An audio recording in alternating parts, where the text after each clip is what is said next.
Well, let's start off with following up one of the major points that Nigel talked about early marriage, girls who are married off very, very early. There's another statistic about this. An entire third of the girls in the developing world are married before the age of 18.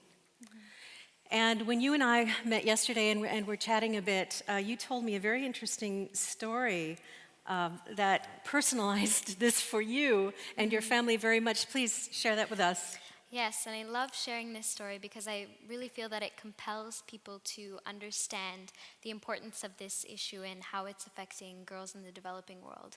And in August of last year, I was traveling with my father to South Sudan. And we visited a family in Juba with a very wonderful young girl around my age. I was 15 at the time, and she was maybe a year or a little bit older than me, around 16, 17 years old. So we sat down and we started having a conversation about life and what life is like in Juba and South Sudan. And further on in our conversation, she turned to my father, who was sitting beside me, and she said to him, you have a very wonderful wife, to my father. And I think he was taken aback by it a little bit shocked, and I personally thought that she was joking a little bit. But then I spoke to her further, and I learned that she was serious, and that was the cultural norm.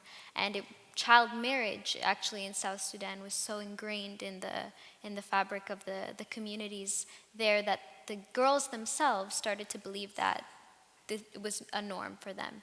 So that just shows us how much more we have to work to change that mentality and really eliminate child marriage at all costs. Yeah. That's quite a story. Your father is traveling with you here to Norway. Mr. Godefa, are you here? Can we meet you? Yeah. You just stand up to say, so you can say hello to him afterwards, perhaps? Thank you.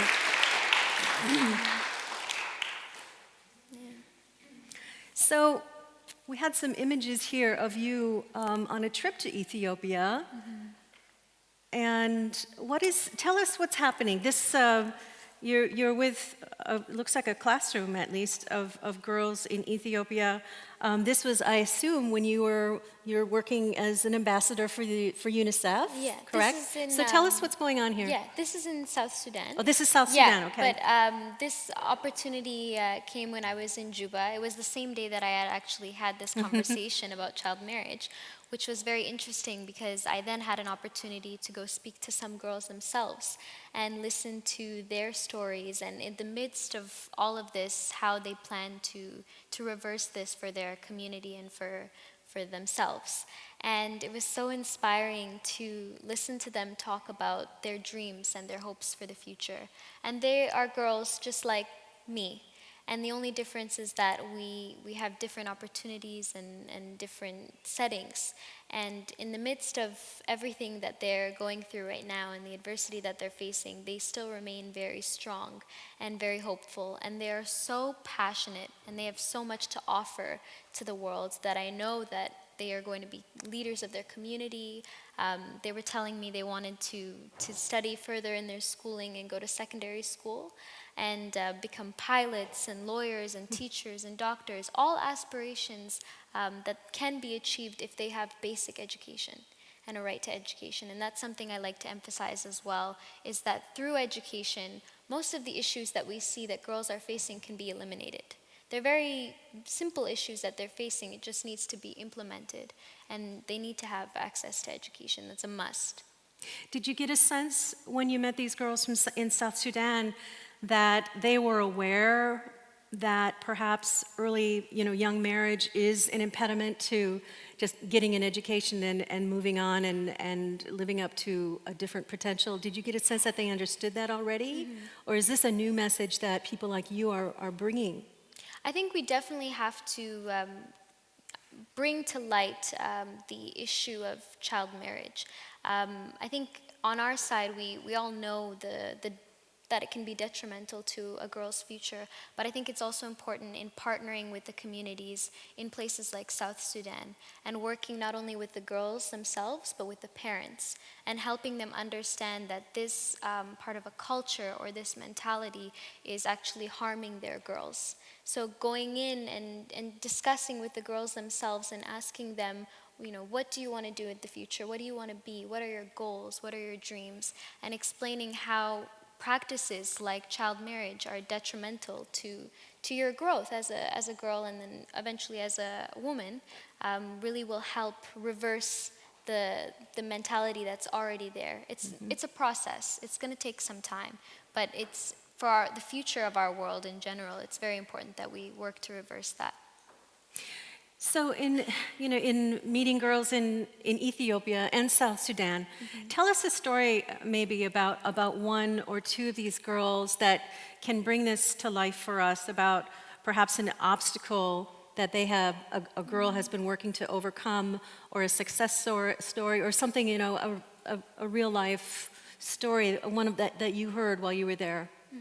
So when I was traveling to a place called Adigudum, which is in northern rural Ethiopia, I had an opportunity to sit down with another family whose mother was present with them, and she had 4 children, and 3 were girls, and 1 child was a boy. So I saw the girls working out in the field and helping the mother with the home. And I went up to her and just, talked to her about the situation and about some of the children in the area, because they had actually come to a place where I was distributing school supplies for some of the children in the region. And in discussing with her, I learned that she had only been sending 1 out of the 4 children in her home to school and educating 1 child and providing that 1 child with the school supplies and with the uniforms and all of the things that the child needed. And I learned that it was the boy out of the 4 children that she had. The 3 girls she had chosen to leave at home and work, and the boy was being sent to school.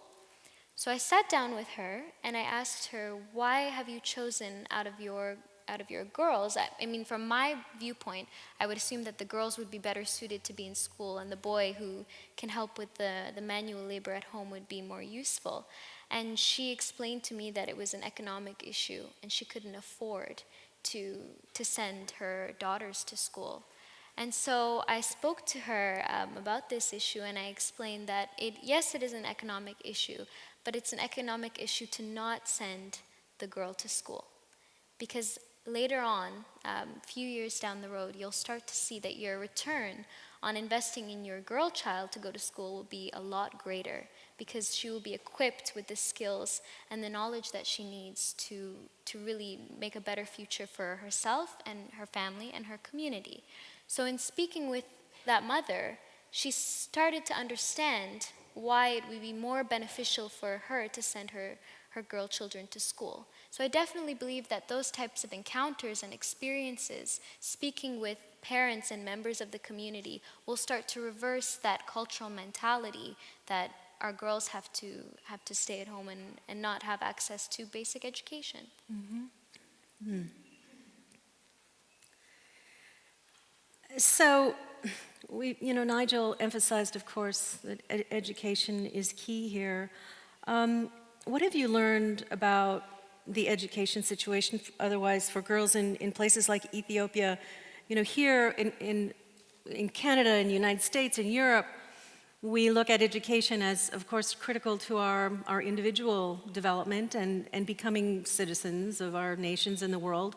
But we're learning now that education has a much more powerful role in girls in countries such as Ethiopia, South Sudan, Bangladesh, all over the world. What did you learn about that big picture concept being perhaps embraced? You said that you were on a one-to-one level with a woman, so important because she will speak to others, she will change her family perhaps. But did you have a sense that that some people are starting to understand that this is a way to really develop the entire economy of a nation with girls' education? Yes, I do believe that. And I think that when we start to explain and talk about investing in girls from an economic standpoint, from a business perspective, we start to see that the return on girls is a lot higher than most people would assume. And the fact that you are equipping young girls with the skills and the knowledge that they need to transition, which I like to emphasize because that transition is very, very important around this age. You're equipping them with the skills that they need to become powerful leaders and strong members of their community and their nation, which is even more important. And then they're able to help affect change because they will talk, as you said, to other members of their community and start to rise and become leaders in business, in politics, in all sectors. And that will really affect our world. So something that we're going to touch upon today, I just want to introduce it here with Hanna. Of course, it's important if we're going to change a mindset in an entire culture, in particular places, we can't just have it be a conversation about girls. It has to be a conversation about the entire population.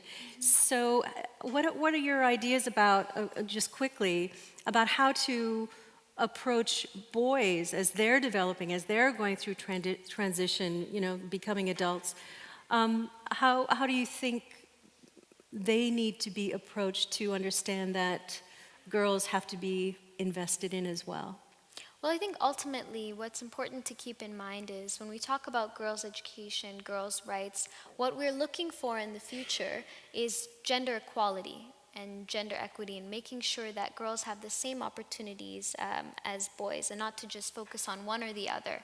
So I think when we are able to raise strong male advocates and they're also able to support and empower women and children, that's when we'll start to see some major change happening. That has to happen at the community level, that has to happen at the national level and the international level. We have to start training and teaching our boys and our sons, nephews, everyone you can think of to empower young girls, and that's when we'll really start to see tangible change. Very good. Thank you, Thank Hanna, you so much. so much. Thank you. Thank you.